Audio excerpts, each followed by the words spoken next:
country, and we are happy that we are finally here with the Honorable Stephen Kalonzo Musyoka, the leader of the Wiper Party, with the Honorable Martha Karua, the leader of the PLP Party. We have other principals who are joining us, but because of time, we will proceed. They might join us later. And we'll be requesting Honorable Martha Karua on behalf of our team to now deliver the statement. After that, we'll be available to take a few questions from your side. Thank you for your patience and understanding. Thank you.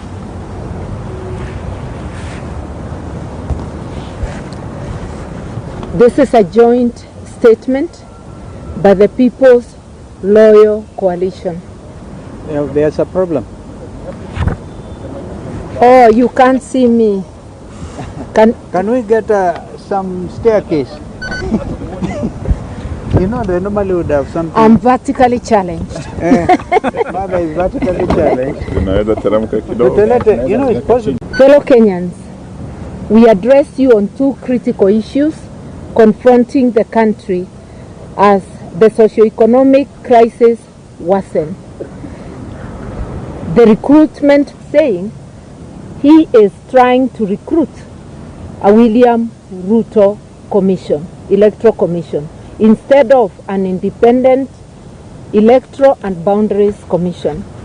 This nefarious exercise, we believe, is intended to manipulate or rig the next general election to perpetuate the continuation of the Kenya Kwanza regime that has clearly lost the trust and confidence of a majority of Kenyan people.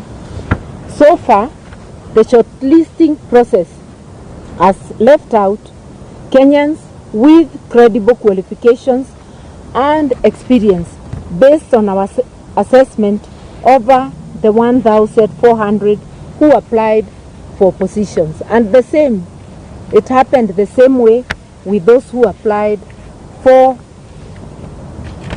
chairperson. Quite a number of those who made the list have questionable credentials, and some of them have partisan interests and are either members of the UDA party and the ODM party, or managing somebody within UDA. There are serious allegations of integrity and grave inherent conflict of interest.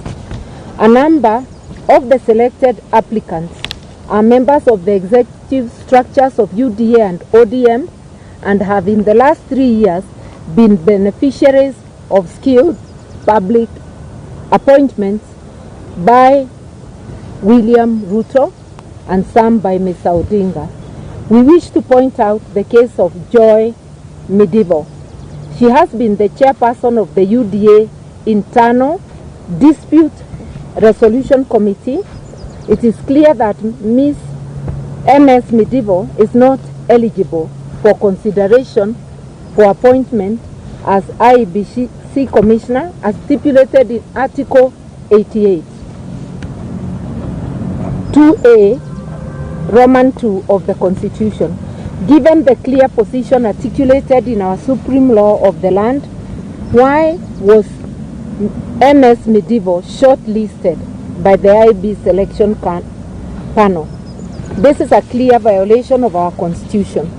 More so, this is a great betrayal to young Kenyans who sacrificed their lives on June 25, 2024 in order to have a credible and independent commission, among other things. The cry of the Gen Z was transparency and accountability. Given the clear, Mr. RUTO's personal advocate is also set for an interview as a possible commissioner. We ask, how can a person bound by the principle of client confidentiality be expected to discharge his constitutional duty free of actual or perceived conflict of interest? Would he be non-partisan if he is recommended for the position? It is seemingly becoming plausible that the review of the original list was designed to accommodate the interests of the top members of government. Worse, there are growing concerns about the National Intelligence Service, which has recently been accused of abductions, torture of civilian disappearances, and other human rights crimes and illegalities. We challenge the Iebc selection panel to categorically explain how Ms. Medieval and Karua were shortlisted and the role, if any, of the NIS in the selection process. We also urge the panel, I want to add there, and anybody else who has conflict of interest, because there may be others whom we don't know and the public knows. We also urge the panel not to take part in any partisan actions that may pose an existential threat to the well-being of the people of Kenya by undermining electoral justice. And you know, electoral injustice has been a great problem in this country. The panel should only nominate persons who are beyond reproach and will carry out their functions in accordance with the Constitution of Kenya. We further demand that the principle of consultation and concurrence be implemented before the final appointment of the commissioners. Between Mr. RUTO and Mr. ODINGA on one side and the opposition, which reflects the country's current reality. In other words, what we are saying is this: let there be consultations on one hand with Kenya Kwanza and its allies, and it's obvious ODM is an ally of Kenya Kwanza, and the opposition, which clearly, because the opposition touted in NADCO report for concurrence was the opposition in parliament. In parliament, the second largest party after ODM, which has now gone to government, is Wiper Party, led by my brother Kalonzo Musyoka. There is also the DAPK party and Jubilee, the wing led by Uhuru Kenyatta, the other wing having gone to KK. So when we talk of consultation and concurrence, we expect RUTO to consult His Excellency Kalonzo Musyoka, who will then gather the others and sit down for concurrence.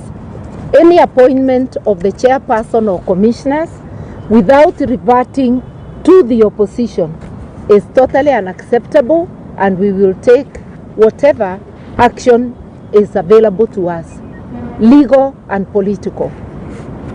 On the violent early elections campaigns by UDA and ODM, following the unholy union, Mr. RUTO launched an aggressive campaign in Nairobi, accompanied by UDA and ODM officials.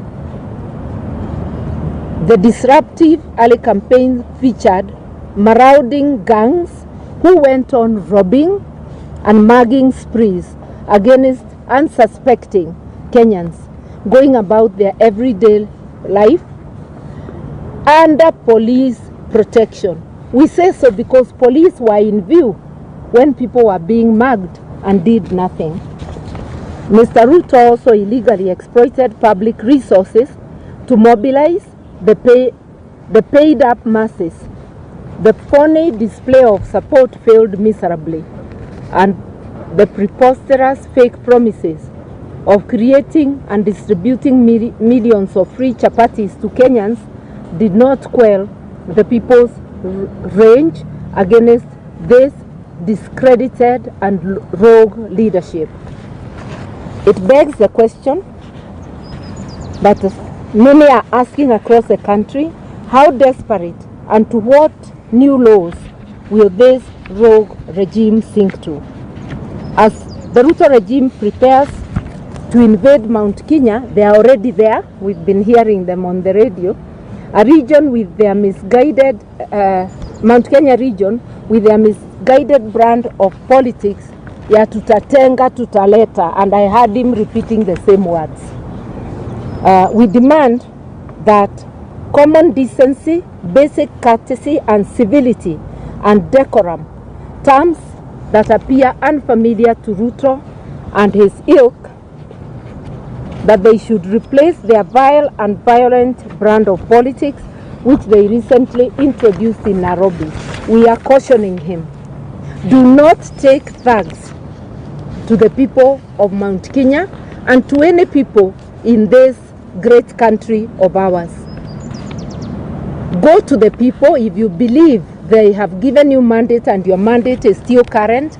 Go to them without having to mobilize thugs, without having to bus people to go and clap for you in a place they don't belong to. Finally, we call on citizens of Mount Kenya region to remain peaceful and patient and not to be goaded by the bad, insightful and hateful behavior of this discredited regime. We also have an issue with the Nairobi County government, which has recently declared Nairobi River Corridor with its demographic implications. We express our strong reservations on the declaration by the Nairobi City County on March 6, 2025, that proclaimed the Nairobi River Corridor as a special planning area, SPA. This will affect private properties to which people have titles. It will affect properties from Naivasha Road to Ruai, including along the tributaries of Nairobi River.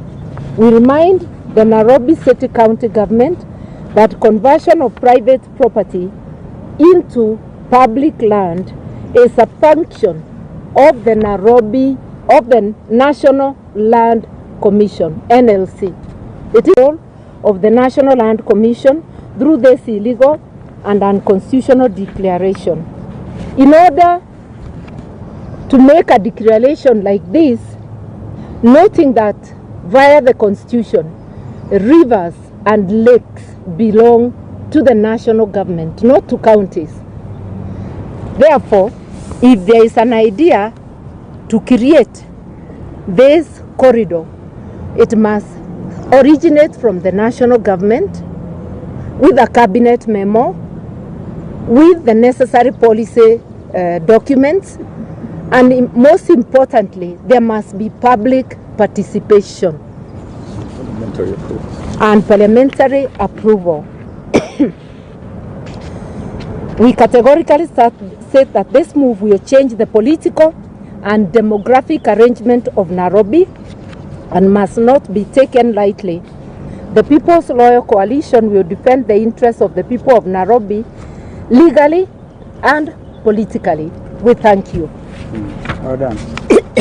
Pole. Some water for mother. So I think we can take some questions, a few questions that you might have. I'll invite, yes, we can take three, and then I'll invite His Excellency Dr. Stephen Kalonzo Musyoka to come and take this. Well, I assume the question is directed at, if it's at mother, we can still go. You can shoot, She can still answer.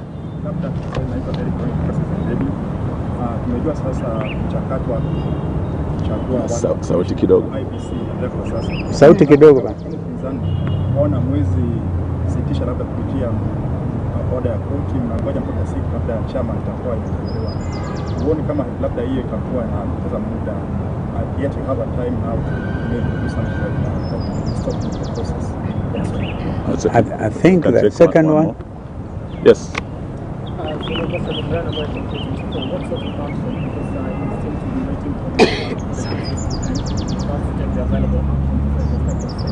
What sort of action the opposition intends to take upon the people that will be, if at all they will not be involved in the final appointment? And also, do you believe that the selection panel will actually carry out an independent kind of appointment when it comes to the I think I can deal with those, and my colleagues can add. Kwanza kabisa, swala hili lina umuhimu mkubwa sana, na sisi hatutakaa kitako tu na kungojea uamuzi wa pande moja kutoa list ya wale ambao watakuwa wameteuliwa kama wenyekiti ama mwenyekiti na pia wanachama wa tume ya Iebc. Kama alivyosema dada yangu Martha, tuko tayari kuchukua hatua yoyote ile ambayo tunaonelea ina umuhimu, na hatutakaa tu tungojee. Kwa hivyo kwanza, awamu ya kwanza ni kwamba walifanya ma-interview ya wale ambao walikuwa wanataka kuwa wenyekiti. Sasa wanaendelea na kuwa interview wale ambao ni commissioner, members wa tume yenyewe. Tunaangalia kabisa kwa kindani, hatulali. Na mimi mnakumbuka kwamba siku chache tu zilizopita niliandika barua nikamwandikia Mheshimiwa Raila na pia nikampa kopi Mheshimiwa William Ruto. Swala hili ni la sisi zote, haliwezi kuwa swala la upande moja, kwa sababu ikiwa ni upande moja basi Wakenya na dunia nzima itaelewa kwamba hii ni William Ruto Commission, na hiyo hatuwezi kuruhusu. So I hope I've answered your question. We will not just sit by, we are watching. We are watching, and it is good that, kwa mfano, tunatarajia kwamba the panel yenyewe inaweza ikasaidia Wakenya kusema fulani aliscore 80%, 70%, mambo kama haya. Uwazi ni lazima liwe swala la uwazi, ili Wakenya wajue kwamba wakijiandaa kwenda uchaguzi na ukuja, whenever that will be, watakuwa na imani kwamba hawa sio watu wa kununuliwa. Kumbukeni yaliyofanyika 2022 when my sister was a running mate ya Raila. Bado Wakenya wengi wana machungu yaliyoonekana wakati huo, ni lazima yakomeshwe. Kipindi hiki, safari hii, we are not leaving anything to chance. We can take two more. We are happy. Tuwashukuruni kama ni hayo tu. I think it's okay. Swali ambalo tunaona mnasubiri hadi kuisha, na wewe mwenyewe tunasubiri kwamba IEBC inafaa iwe haraka. Haraka ina umuhimu sana. Haraka ni swala nyeti, my sister can add, lakini tuajiandaa. Nikwambia tuko tayari kungangana kwa vyovyote vile, politically, legally. Hatuwezi kuachilia hii bwana. Yeah, you can add. Oh, please add. Nafikiri umeuliza kwa Kiswahili, yule kwa Kimombo, but it's basically the same issue ya kwamba kwa nini tumengoja hadi sasa. Ukisikia statement yetu, tumesema pahala tumefikia sasa, lazima kuwe na pande mbili ambazo sasa zitaamua ni kina nani ambao sasa watakuwa wale chairman ama commissioners. Ile report ya NADCO ilikuwa clear ya kwamba mazungumzo hayo mpaka yawe kati ya upinzani na serikali. Kwa sasa Mheshimiwa Raila na chama chake cha ODM wameingia kwenye serikali, na yeye na Bwana Ruto wako kwa serikali ya broad based. Sisi ambao tumesalia kwa upinzani tumesimama na wananchi na Gen Z, na tumesema hatutaingia serikali ya Zakayo, hatuko kwenye broad based. Kwa hivyo haiwezekani pahala tumefikia Bwana Raila na Bwana Ruto wakutane kwenye ikulu wakiwa watu wa broad based wasemezane peke yao. Hiyo itakuwa kinyume na yale maafikiano yalikuwa kule Bomas ya NADCO. Na hayo hayakuwa tu mazungumzo, yaliweka kwenye sheria, yalipelekwa bungeni. Kwa hivyo tuambia Bwana Ruto na Bwana Raila, kama wao walio serikalini sasa broad based watawacha upinzani nje, hatutakubaliana na uteuzi wa mwenyekiti ajaye. Na tuna haki kwenda mahakamani sababu tuliweka ile report kwenye sheria. Na ndio sababu kwa statement yetu tumesema masuala haya sasa tutashughulikia kisiasa na vile vile kisheria. Mawakili wetu wako tayari, wakili wetu Ndegwa Njiro wako hapa na wengine kuelekea mahakamani. Mheshimiwa Kalonzo kama aliyekuwa mwenyekiti wa NADCO ashamwandikia Mheshimiwa Raila barua kumkumbusha. Haya ndio maelewano tulikuwa nayo Bomas. Wewe umeingia serikalini na usituambie ati hauko ndani ya serikali. Watu walikuwa wanasema Mheshimiwa Kalonzo ndio watermelon, yani nje yako green, ndani yako red. Bwana Raila hawezi sema yeye ako kwa upinzani na anasema ako kwa serikali. Sasa Raila ndiye amekuwa watermelon kabisa. Na tumwambie haiwezekani uwe serikalini na uwe kwenye upinzani. It's as simple as that. And if there will be a violation of the principle of consultation and concurrence, which was established in a legal process called NADCO, then we'll be ready to handle the matter both politically and legally. Thank you. I just wanted to add, there is a question he said, bona tunangojea. Hapana, hatukai kitako. Iko kazi inaendelea na utakuja kuiona. Thank you. Santeni. Yes. Do you have faith in the selection panel to make an independent decision? I think you have Let that. us see it first. You have to. Well, for now, whether or not we have faith is actually overtaken by events. That's why we are watching. You see, the process that we went through, for example, to get included only one name of Ambassador Kokimoli, the kind of mud we were dragged through. And we said we cannot afford to wait. Let us see the product they come up with. And you know, the principle of consultation and concurrence will apply at the level when they have forwarded the 9 names to the president. Okay? Sorry, sorry, Njiru. I might actually give him the floor. That is when the principle of consultation and concurrence will apply, because 2 names will be taken to President William RUTO for selection as the chair of Iebc. Now that is where then they must consult with us. And another, is it 9 names? Yeah, 9 names will be sent to him for selection of 6 as Iebc commissioners. Again, we must be involved. Umesikia kwa mfano hapa, huyu mama aitwa Joy Medivo, kwa mfano. Yeye uhakika hawezi akiingia huyo kama mwenyekiti kwa mfano, huyo ni RUTO. RUTO kabisa. Hatuwezi. Jameni, one Chabukati was good enough at the time. We can't afford it. And the country cannot afford it.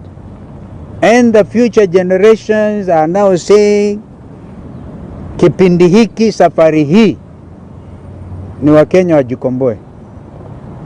Yes, sir. So can you say the constitution of IEBC now hangs in limbo? No. Yeah, that's a very quick conclusion. Yeah, mother told you, hatukai kitako. And yet we don't want to delay the process, because we're also aware William Ruto may want this thing prolonged mpaka ikimaliza 2026 waseme songesha uchaguzi to 2032. It will not happen. Thank you. Asanteni sana. I think that is enough for today.